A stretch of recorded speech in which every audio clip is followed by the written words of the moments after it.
Le découpage électoral qui divise le code de la nationalité au Togo. La politique la plus coûteuse, la plus ruineuse, c'est d'être petit. Dans son discours au Champ d'Herbaut, le 20 mars 1964, Charles de Gaulle convie les Français à cultiver la hauteur de leur action sur des valeurs de noblesse pour se débarrasser des compromissions honteuses, qui mettent en péril la République. Les exclusions inacceptables, les privilèges scandaleux, les rejets dramatiques de certaines couches des populations, sont des travers de mépris qui défont la citoyenneté autant que les peuples entiers, les nations, les républiques. L'aventure politique qui s'accommode aux intérêts d'un clan, qui travaille à la division, aux privilèges d'un tiers fracture inévitablement la dynamique sociale, l'ordre républicain et bascule toutes les valeurs de référence éthiques, morales, contractuelles pour ensevelir l'effort, la volonté de vivre ensemble, le bonheur des peuples et l'espérance dans le gouffre de l'indélicatesse.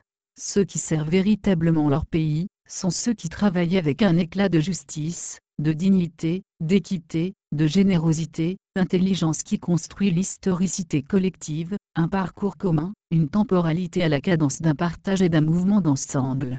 Les pôles territoriaux serrés avec des privilèges spécifiques, qui frustrent la grande majorité, ou une partie de la collectivité, renversent automatiquement le bon sens, la République, le contrat social et l'adhésion au choix des gouvernants. Or, toutes les républiques mises aux normes fantaisistes, se déconstruisent dans ces glissades de la honte, parce que le jugement des citoyens, a vite fait de découvrir le triomphe de la médiocrité et de la sottise qui enfante la haine, la discorde. Les sectaires qui font office de gouvernants au Togo, sont dans des effractions permanentes, et des coups de vieux la répétition de l'entièreté de la citoyenneté, ceux qui consument notre République. Pour quel motif peut-on faire le choix d'opposer les Togolais du Nord à ceux du Sud pour inscrire la division dans des lois, dans les normes administratives, dans une falsification de l'histoire? Le code de la nationalité à géométrie variable, est-il au service de la République? En quoi un Togolais du Nord ou réside au Nord, peut-il devenir plus citoyen avec une voix, ou un suffrage exprimé qui pèse 2 fois, 3 fois, 4 fois, voire 13 fois qu'un Togolais du Sud? Pourquoi le monstrueux découpage électoral, qui rend flottante la nationalité togolaise, peut-il encore buter sur des résistances pour un statu quo? 1. Devoir de justice à la citoyenneté.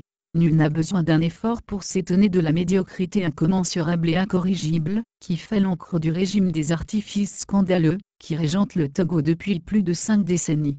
Le vécu du citoyen est quotidiennement rempli des souillures et éclaboussures d'une dynastie d'une fonctionnalité aux jalons de vacuité conceptuelle ou le misérabilisme spirituel, et d'un pic inégalé dans la fracture de la citoyenneté.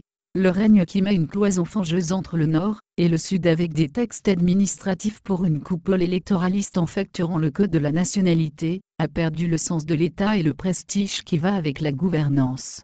Personne ne peut tolérer le complot d'une minorité à la dignité tondue contre la citoyenneté, et le statut de la nationalité. L'alibi des esprits bavants qui, pour leur cause exclusive, ont décrété rétablir l'équilibre entre le Nord et le Sud supposé avantagé par l'histoire coloniale de notre pays, n'a ni servi à relever le Nord, ni à entretenir le peu d'infrastructures éparses au Sud.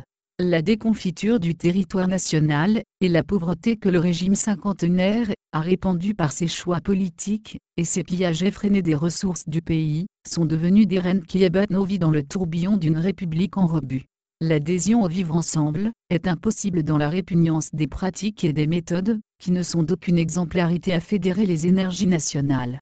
Si la nationalité se divise gravement, dans une stratégie électoraliste où le citoyen ne se retrouve guère, il ne peut intégrer dans son psychisme l'éthique d'appartenance à un corps, c'est-à-dire à la communauté nationale et y contribuer sereinement. Les lois et les pratiques divisent la nationalité, ordonnent le repli identitaire, et font basculer la République dans les ravins de l'histoire. C'est pourquoi le découpage électoral, qui octroie une puissance de suffrage et de droit de vote aux Togolais du Nord jusqu'à 13 fois supérieure aux Togolais du Sud, appelle à une insurrection de la conscience citoyenne. La discrimination instituée par des textes électoraux, est de la même portée que l'apartheid combattu par les Noirs d'Afrique du Sud, les Métis et même par des Blancs de ce pays, autant que par les pays blancs de ce pays, autant que par les pays de la ligne de front, l'Organisation de l'Unité africaine, l'ONU. Par conséquent, nous Togolais, avons le droit de porter plainte contre le régime discriminatoire des Gnassingbes, qui a fait du code de la nationalité une notion flottante, variable selon l'espace d'occupation territoriale du citoyen. Nous devons lancer une pétition aux fins d'assigner en justice, et devant la cour de la CEDEAO, la dynastie tyrannique pour ces textes discriminatoires, dangereux pour la citoyenneté, et l'équilibre régional, parce que les exclusions, les frustrations institutionnalisées, et imperfectibles appellent les peuples à l'insurrection, à la révolte. Nous n'avons pas le droit de rester, en tant que peuple ou complice de la tragédie du code électoral, qui brise le code de la nationalité pour serrer les Togolais avec des récompenses farfelues, et des infortunes punitives selon la résidence du citoyen.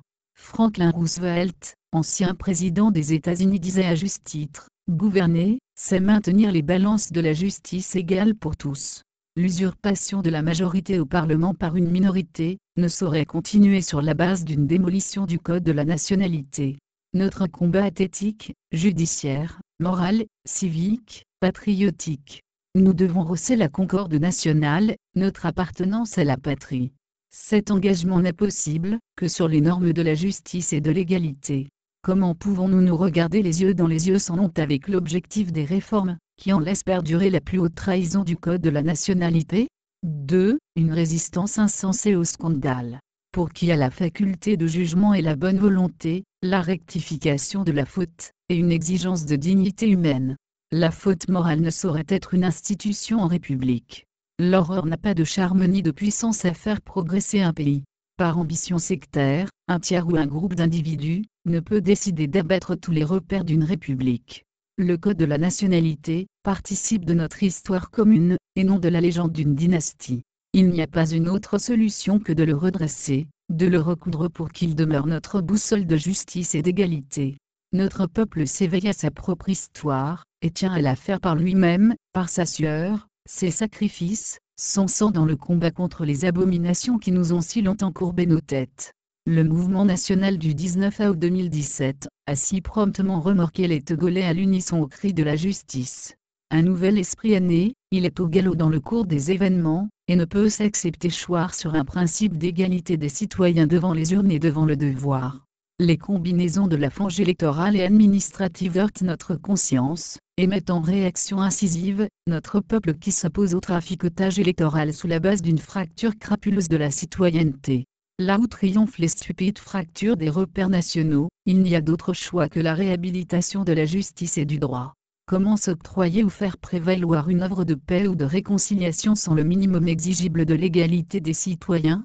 Le Togo est le seul pays au monde dont l'opposition écrase en suffrage exprimé le parti au pouvoir des 3/5 du vote de l'ensemble des circonscriptions électorales en perdant la majorité au Parlement.